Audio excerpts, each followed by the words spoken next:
Pasikip na ng pasikip ang Metro Manila. Sa 100 milyong Pilipino sa loob ng bansa noong 2014, 12 milyon dito ay nasa National Capital Region. Sa susunod na 3 dekada, tinatayang madaragdagan pa ang ating populasyon ng 40 milyon.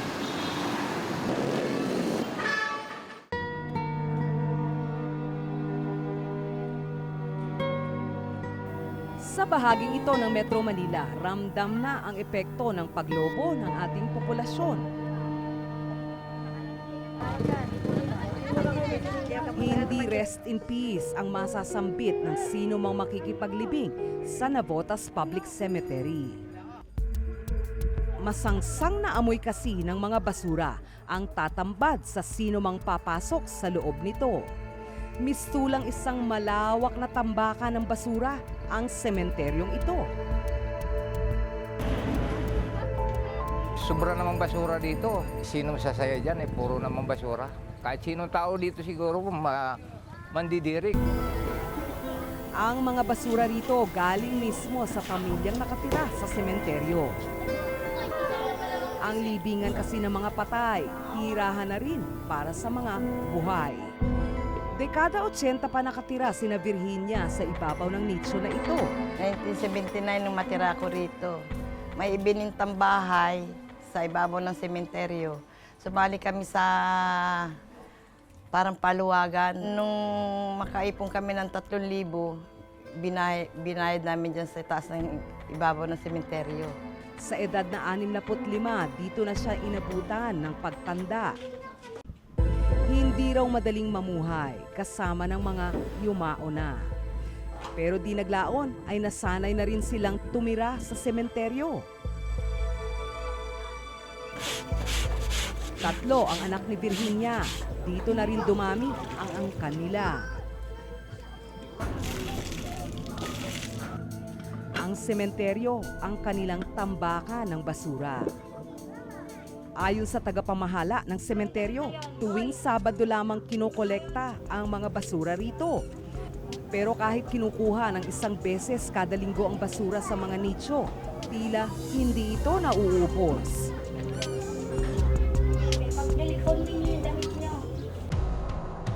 Katabi ng Manila Bay ang Navotas Public Cemetery.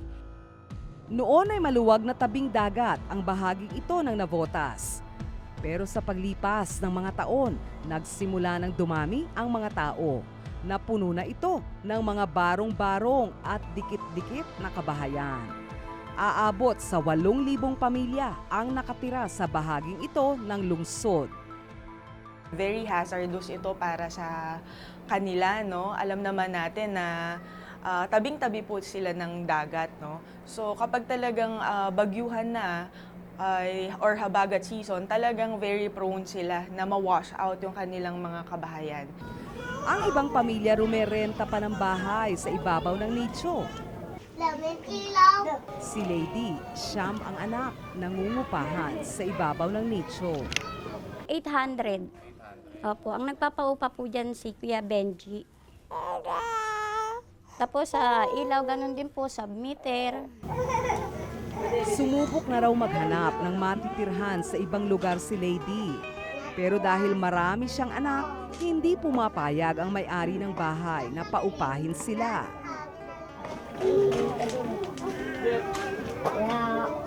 Kaya nagkakasya silang makitira sa maliit na bahay na ito kasama ang 2 iba pang pamilya. May limit po ang renta po sa labas. Pag sinabi pong, tinatanong po ako ng may-ari kung ilan ang anak ko, pag sinabi ko pong siyam, hinihindian po ako niyan. Kasi po, ang katuwiran sa akin, minsan may-ari ng bahay, 5 lang hanggang 3, mga ganyan lang po. Sunod-sunod ang anak ni Lady. Gumagamit po rin po ako ng yung trust pills po. Kaso po pagka nauumay po akong inumin yun, tinitigil ko rin. Kaya minsan nasusundan. Kaya dumami ng siyam ang kanyang mga anak. Ang gusto ko nga pong pangarap sa mga anak ko, yung makatapos sila sa pag-aaral, yung makaahon-ahon sila, makaalis sila rito. para kahit pa paano, yung mga dinadanas namin dito, hindi nila madanas. Delikado ang pagtira sa nicho. 2 anak niya ang nalaglag na rito. Madalas ding magkasakit dahil sa maruming paligid ang maliliit niyang mga anak. Sakitin po yung mga anak ko. Kaya kung sakali, medyo makaraos-raos, baka umalis din kami dito. Wala ring maayos na palikuran sa sementeryo. Pero hindi raw sila makalipat dahil walang sapat na kita ang asawa niya. Pa-extra-extra lamang sa pagwe-welding ang mister niya. 300 pesos ang sweldo nito sa isang araw. Mahirap na masaya.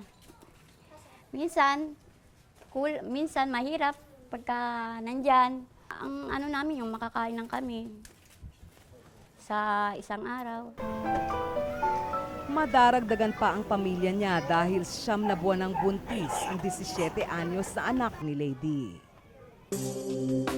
Ayon sa mga eksperto ay kasabay ng pagdami ng populasyon ang paglaki rin ng pangangailangan ng tao na dapat ibigay ng gobyerno. Hindi pwede sisihin ang laki o liit ng populasyon dun sa problema sa ekonomiya at sa kakulangan ng serbisyo. Ang dapat masapul doon, paano ba pinapaunlad ng gobyerno yung serbisyo at yung ekonomiya para tugunan yung pangailangan ng populasyon. Ilan lamang sina Lady at Virgie sa mga pamilyang nagkakasyang manirahan sa libingan ng mga patay. Nagnanais silang magkaroon ng sariling bahay, pero dahil sa kakulangan ay hindi nila kayang magkabahay. Sana hindi na kami makatira dito yung mga apo ko sa sementeryo kasi nadidisgrasya lagi.